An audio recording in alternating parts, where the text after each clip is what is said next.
Welcome to आपका पाठशाला। और आज की क्लास में क्लास 9वीं का गणित प्रश्नावली 1.1 को सॉल्व करने वाले हैं।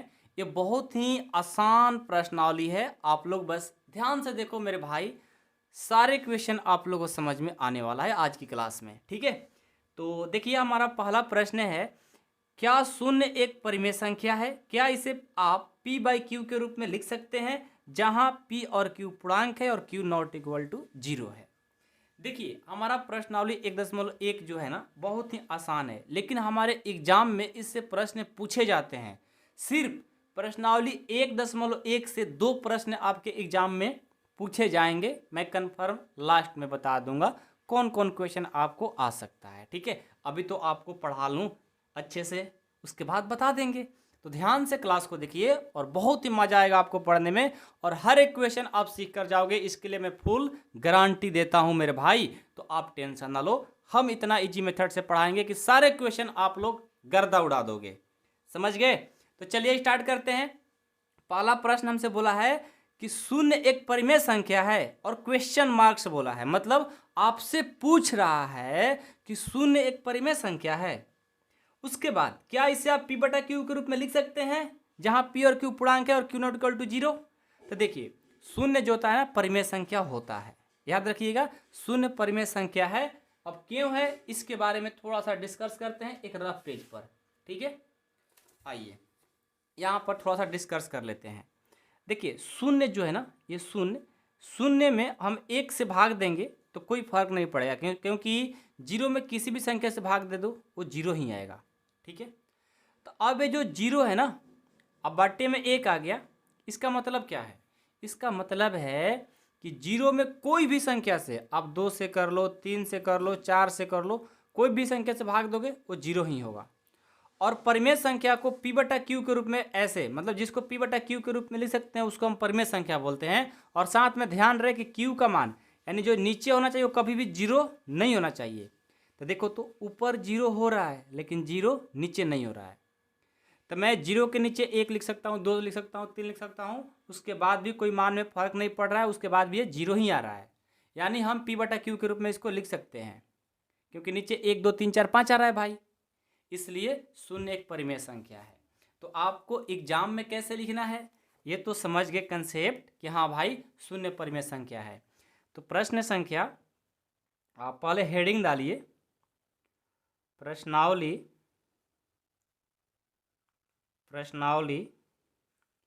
1.1 का पहला प्रश्न।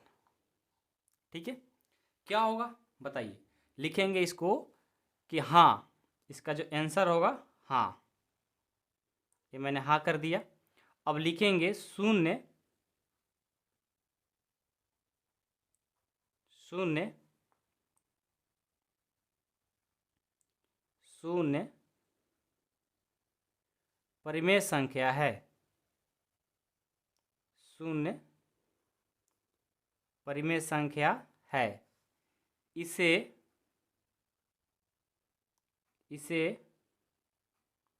p/q के रूप में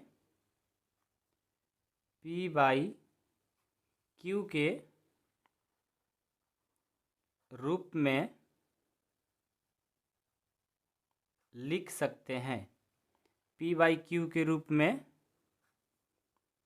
लिख सकते हैं जहां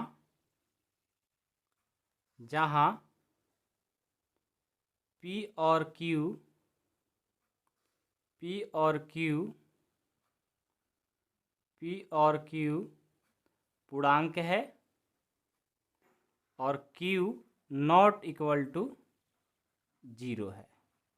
ठीक है, इस तरह से आपको एग्जाम में लिख देना है, आपको फुल मार्क्स मिल जाएंगे। ठीक है, हमसे बस ये क्वेश्चन पूछा गया था कि बताइए क्या शून्य परिमेय संख्या है, तो हमने बोला हाँ। अब ये बोला है कि बताओ ऐसे भी p/q के रूप में लिख सकते हैं, तो बोलेंगे इसे p/q के रूप में लिख सकते हैं जहाँ p और q पूर्णांक है और q नॉट इक्वल टू 0 है, जो कि मैंने रफ में आपको करके दिखा दिया है। ठीक है, कोई है दिक्कत? कोई दिक्कत नहीं ना? चलो अब प्रश्न संख्या इसका 2 देखो, क्लीन दिख रहा है ना, कोई दिक्कत तो नहीं हो रहा? देखो मैं आपको 9th क्लास का पूरा मैथ पढ़ाने वाला हूँ, कोई भी प्रॉब्लम हो, कोई भी दिक्कत हो, आप मेरे को बता सकते हो कमेंट बॉक्स में। उसके लिए मैं हमेशा आप लोग के लिए तैयार है। ठीक है, चलिए प्रश्न संख्या 2 है कि 3 और 4 के बीच में 6 परिमेय संख्याएं ज्ञात कीजिए।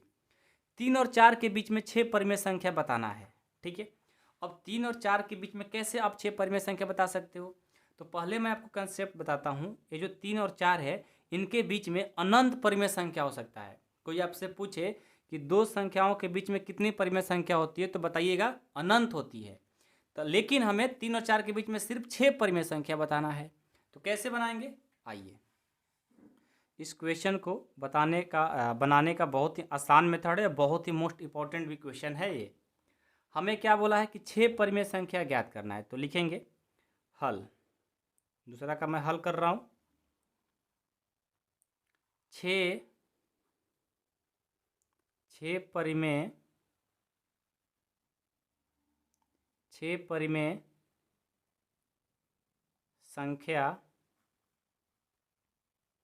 6 परिमेय संख्या ज्ञात करने के लिए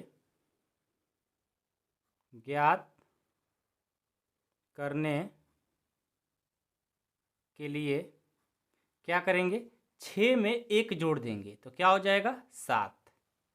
हमसे जितना परिमेय संख्या ज्ञात करने की बात कही जाएगी उसमें 1 जोड़ देंगे तो क्या बन गया 7।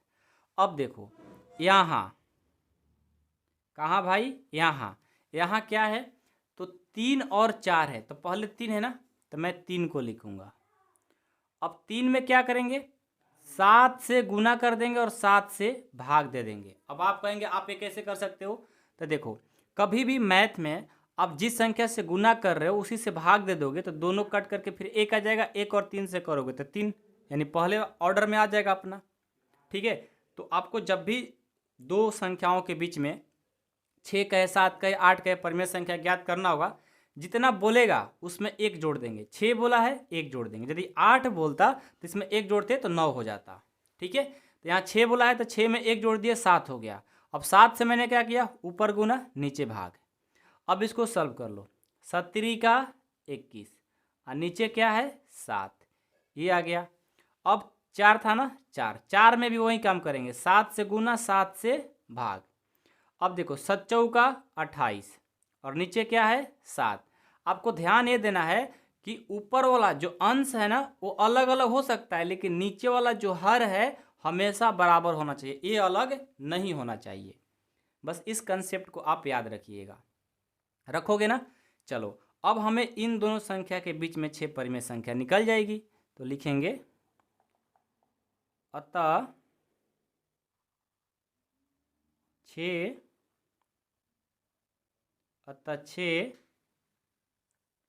परिमेय संख्या 6 परिमेय संख्या क्या होगी, देखो 21 के बाद क्या आएगा 22, 22/7, उसके बाद आएगा 23/7, उसके बाद 24/7, उसके बाद 25/7, उसके बाद 26/7 और उसके बाद 27/7। 1 2 3 4 5 6 परिमेय संख्या निकल गया। तो जब भी आपको ऐसा प्रश्न मिले आप आराम से बना लोगे, अब आपको कोई प्रॉब्लम नहीं होगा। ठीक है, लास्ट में आपको होमवर्क भी देंगे, आप होमवर्क बना करके मेरे को सेंड भी करिएगा। ठीक है, मैं व्हाट्सअप नंबर भी आपको दे दूंगा, आप टेंशन क्यों ले रहे हो। ठीक है, बहुत ही अच्छे तरीक़ा से आपको मैथ पढ़ना है, बहुत ही अच्छे तरीक़ा से, समझ रहे हो ना, बहुत अच्छे तरीक़ा से। अब चलो आगे बढ़ते हैं। तो क्वेश्चन नंबर क्या 3 ना, 3 देखो ये है कि 3/5 और 4/5 के बीच 5 परिमेय संख्या ज्ञात कीजिए। 5 परिमेय संख्या ज्ञात करना इन दोनों के बीच में, तो कैसे करोगे। अब आप बोलोगे कि सर आप तो बोले थे कि 6 परिमेय संख्या ज्ञात करना है ना, उसमें 1 जोड़ दो। लेकिन देखो जब ऐसे प्रश्न होंगे तो 3 4 के बीच में कह दे, 4 5 के बीच में कह दे, 6 7 के बीच में कह दे, ऐसे प्रश्न मिलेंगे तो आपको ये सॉल्यूशन करना है। ठीक है, लेकिन यदि आपको बाटा वाला दे दे, फ्रैक्शन भिन्न वाला, तब कैसे करोगे, ये बहुत आसान हो जाता है। कैसे आसान होता है, आइए हमसे प्रश्न क्या बोला गया है, प्रश्न संख्या 3। ठीक है, 3/5, मैं एक प्रश्न को लिख लेता हूँ, 3/5 और 4/5 के बीच 5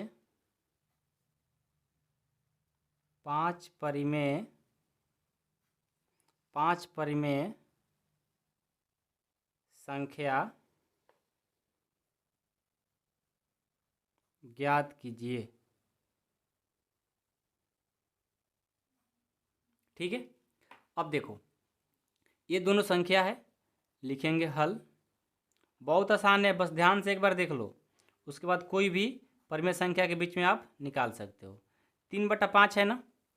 अब देखो क्या करेंगे, हमसे 5 परिमेय संख्या की बात कही गई है, तो मैं क्या करता हूँ ना कि जब भी आपको भिन्न वाला संख्या हो और उनके बीच में परिमेय संख्या निकालना होता है, तो आप चुपचाप देखो क्या करो, ये जो 5 है ना, 5 निकालने की, उसमें 5 से नीचे गुना कर दो और ऊपर भी 5 से गुना कर दो। जब भिन्न वाला हो ऐसा तब भिन्न वाला था तो 5 बोला था, मैं 5 से ऊपर गुना नीचे भी गुना कर दिया, तो क्या हो गया, 5 तिहाई 15 और नीचे क्या 5 25, 5 को 5 पर पढ़ोगे तो 25 हो गया। उसी तरह 4/5 को भी करो, 4/5, इसमें भी क्या करेंगे, 5 से नीचे गुना और ऊपर भी 5 से गुना। अब क्या होगा, 5 का 20 और नीचे 5 25। देखो ये हो गया। अब देखो, अब हम ये देखेंगे कि हमारा अंश तो अलग अलग है लेकिन हर बराबर है। आप कभी भी कितने नंबर से भी गुना कराओ, लेकिन हमारा जो हर होना चाहिए वो बराबर होना चाहिए। इसको यदि मैं और आगे बढ़ाऊं तो आप और इसको बड़ा कर सकते हो, लेकिन ध्यान रहे कि हमारा जो नीचे हर है वो हमेशा बराबर होना चाहिए, वो अलग अलग नहीं होना चाहिए। तो चलो ठीक है, 3/5 था, उसमें 5 से ऊपर गुना नीचे भी गुना, क्यों, क्योंकि 5 परिमेय संख्या निकालना था, तो कंसेप्ट ये निकल करके आया है, तो ये चीज़ आ गया। फिर 4/5 था, इसमें भी 5 से गुना नीचे और ऊपर दोनों कर दिया, तो ये 20/25 आ गया। अब इन दोनों के बीच में देखो तो 5 परिमेय संख्या निकल जाएगा, निकलेगा तो सही है, नहीं निकलेगा तो इसको और आप आगे बढ़ा करके बड़ा कर सकते हो। ठीक है, तो चलो इसको मैं और बढ़ाता हूँ, बढ़ाना पड़ेगा क्या, देखो तो 15 के बाद 16 17 18 19 20, यानी 15 और 20 के बीच में सिर्फ 4 ही संख्या मिल रहा है। देखो ना यार रफ में देखो, 15 के बाद 16/25, 17/25, 18/25, 19/25, सिर्फ ये 4 ही परिमेय संख्या मिल रहा है, तो नहीं हुआ ना। तो अब नहीं, जब 5 परिमेय संख्या मिला तो अब क्या करोगे, इसको थोड़ा और बड़ा कर दो। आप कोई भी नंबर से गुना कर सकते हो, मतलब यदि आपको माने कि इसमें 2 से गुना करें तो ऊपर भी आपको 2 से ही करेंगे। आपका माने कि नहीं सर मैं तो 3 से करना चाहता हूँ, तो ठीक है, 3 से यहाँ करेंगे तो ऊपर भी करेंगे। तो चलो गुना करेंगे तो 15 दूना 30 हो गया, 25 दूना 50 हो गया। अब देखो ये 50 हो गया ना, तो इसको भी 50 करना पड़ेगा, इसमें कितना से करना पड़ेगा, 2 से, ऊपर भी सेम 2 से, तो 20 दूना 40 और 25 दूनी 50। अब इनके बीच में परिमेय संख्या लिख दो 5, 30 और 40 के बीच में लिखेंगे, अब तो मिल जाएगा ना, तो लिखेंगे अतः 5 परिमेय संख्या, अतः 5 परिमेय संख्या क्या होगा, 30 के बाद 31/50, उसके बाद 32/50, उसके बाद 33/50, उसके बाद 34/50, ये 4 हो गया, और उसके बाद 35/50। ये देखो हमारा 5, 1 2 3 4 5 परिमेय संख्या निकल गया। ठीक है, तो इस तरह से जो भी भिन्न वाला रहे और उनके बीच में परिमेय संख्या निकालना रहेगा तो आप ऐसे कर सकते हो। ठीक है, समझ गए। तो इस तरह से हमारा प्रश्न संख्या 3 कंप्लीट हो गया। समझ में आया सबको। चलिए प्रश्न संख्या 4 देखिए क्या है। नीचे दिए गए कथन सत्य या असत्य कारण के साथ अपने उत्तर दीजिए। आइए इस प्रश्न को बनाते हैं। क्वेश्चन नंबर 4 का पहला क्या है कि प्रत्येक प्रकृत संख्या एक पूर्ण संख्या होती है। आइए पहले मैं आपको रफ में समझाता हूँ, उसके बाद बताऊंगा कि सत्य या असत्य। ये बोला है कि प्रत्येक प्रकृत संख्या, तो आपको जानते हो ना प्रकृत संख्या जो होती है, यहाँ पर मैं लिख कर बता देता हूँ। प्रकृत संख्या एक से शुरू होता है, 1 2 3 4 5 6 7 8 ... और पूर्ण संख्या क्या होती है? पूर्ण संख्या होती है 0 से शुरू होता है, 0 1 2 3 4 5 ऐसे चलते जाएगी। तो हमसे प्रश्न क्या किया है कि प्रत्येक प्रकृत संख्या एक पूर्ण संख्या होगी। ये जो हमारा प्रत्येक ये प्रकृत संख्या है वो पूरा का पूरा पूर्ण में देखो मिल जा रहा है, यानी ये प्रकृत संख्या एक पूर्ण संख्या हो सकती है, लेकिन प्रत्येक पूर्ण संख्या एक प्रकृत संख्या नहीं होगी। मेरा प्रश्न क्या है कि प्रत्येक प्रकृत संख्या पूर्ण संख्या होगी, तो देखो प्रत्येक प्रकृत पूर्ण में हो रही है, तो बोलेंगे सत्य है। ठीक है, क्या बोलेंगे? सत्य है। पहला का आंसर हो जाएगा सत्य। ठीक है, अब भाई यहाँ पर बोला है कि इसका कारण भी बताओ कि कारण क्या है, तो लिखेंगे क्योंकि, कारण देना जरूरी है, क्योंकि सभी प्रकृत संख्याओं सभी प्रकृत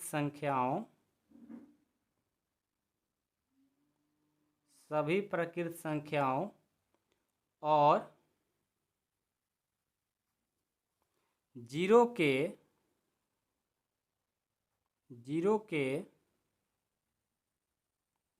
के संग्रह से पूर्ण संख्या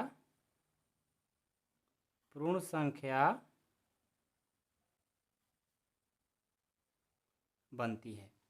देखो सभी प्रकृत संख्या के संग्रह से ही हमारा क्या बनता है? पूर्ण संख्या। 0 साथ में रहता है, लेकिन पूरा का पूरा प्रकृत संख्या यहाँ से देखो सारे आते हैं, तो इनके संग्रह से ही हमारा पूर्ण संख्या बनता है। वही मैं कारण दे दिया। आपको लिखने का तरीका चेंज भी हो सकता है, अलग अलग आप क्या सोच रहे हो आप लिख सकते हो, लेकिन हाँ कारण आपको देना पड़ेगा। चलिए दूसरा, प्रत्येक पूर्णांक एक पूर्ण संख्या होती है। प्रत्येक पूर्णांक, अब देखो आ जाओ, पूर्णांक अब पूर्ण में होगा कि नहीं होगा उसको देखिए। पूर्णांक जो होता है वो माइनस भी होता है, 0 भी होता है, 1 भी होता है, 2 भी होता है, 3 4 ये सारे नंबर होते हैं। ठीक है, पूर्णांक में नेगेटिव पॉजिटिव और 0 मतलब धनात्मक संख्या, ऋणात्मक संख्या और 0 भी आती है। तो आपसे प्रश्न पूछा है कि जो पूर्णांक है ये प्रत्येक पूर्णांक एक पूर्ण में जाएगा। देखो पूर्ण जो होता है 0 और 1 2 3 होता है, और पूर्णांक तो माइनस भी होता है, तो माइनस वाला इसमें मिलता है जी? नहीं मिलता है। तो मेरे भाई नहीं मिलता है तो बोलेंगे गलत है। क्या है? गलत, असत्य है। मैं आपको कारण के साथ में इसीलिए बता रहा हूँ कि आपको हमेशा ध्यान रहे। ठीक है, असत्य बोलेंगे। असत्य क्यों है? क्योंकि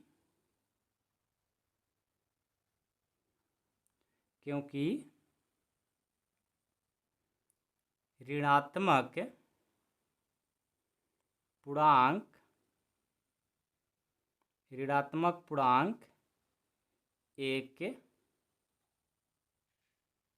एक पूर्ण संख्या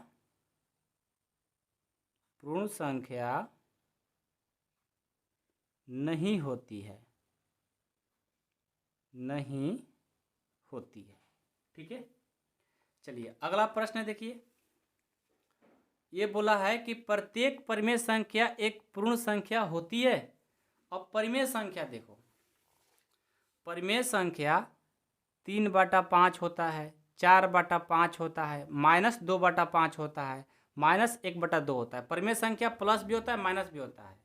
और जो पूर्ण संख्या होता है हमेशा हमारा 0 और धनात्मक संख्या ही होती है। तो ये पूरा जो परिमेय संख्या है इस पूर्ण में मिलेगा? नहीं मिलेगा। तो जब नहीं मिलेगा तब बोलेंगे असत्य। तो सभी कंसेप्ट आपको कंप्लीट रहेंगे तो समझ में प्रश्न ऐसे ही आ जाएगा और ऐसे ही आप बना करके आ जाओगे एग्जाम में। ठीक है, तो बोलेंगे असत्य।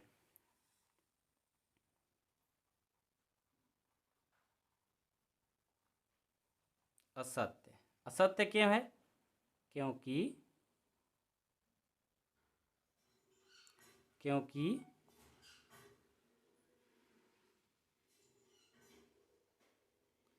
परिमेय संख्या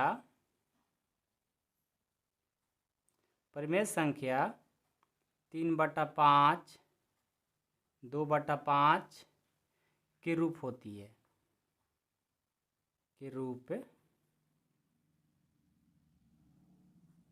होती है, अतः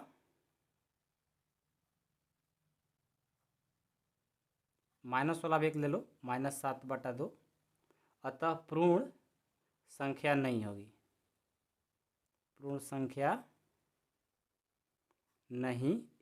ये आपको क्या हो गया? ये हमारा कारण हो गया। तो कारण देना बहुत ही जरूरी है। ठीक है, समझ में आया? तो प्रश्न संख्या 4 भी कंप्लीट होता है।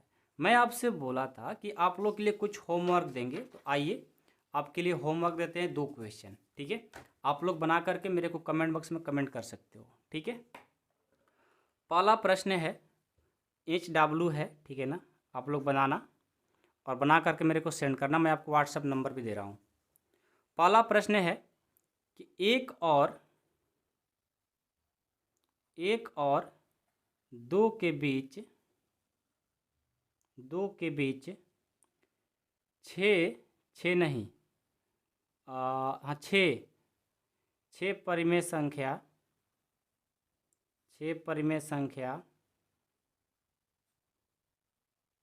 ज्ञात कीजिए। एक ये बनाइएगा और दूसरा 1/2 और 3/4 के बीच 4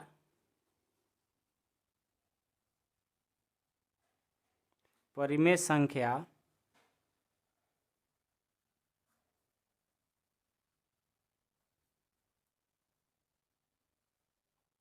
ज्ञात कीजिए। ठीक है, ये हमारा 1 और 2 प्रश्न है जो कि आपको बना करके सेंड करना होगा। मैं आपको व्हाट्सएप नंबर भी देता हूँ, इस नंबर पे आप बना करके सेंड कर सकते हो। जो भी डाउट होगा आप मेरे को जरूर बता सकते हो। और हाँ, यदि वीडियो पसंद है तो वीडियो को आप लाइक कर सकते हैं, बहुत ही लाइक करना जरूरी है। उसी से मैं मोटिवेट होता हूँ कि हाँ मेरे बच्चे लाइक करते हैं मेरे को, तो मेरे को आगे आने वाले के सारे वीडियो बनाना चाहिए सभी प्रश्नावली का। तो मैं बनाते रहूँगा, आप लोग बस सपोर्ट बनाए रखिए। मैं पूरा आपको क्लास 9th को पढ़ाने वाला हूँ, पूरा हर एक प्रश्नावली को। ठीक है, तो वीडियो पसंद आया होगा तो वीडियो को लाइक कर लीजिएगा। अपने दोस्तों में कम से कम अपने 5-6 दोस्तों के पास तो ज़रूर शेयर कर दीजिएगा। कर देंगे ना? बिल्कुल आप पर बिलीव है, आप मेरे भाई हैं, आप मेरी बहन हैं, ज़रूर आप करेंगे। Thank you so much, love you बच्चों।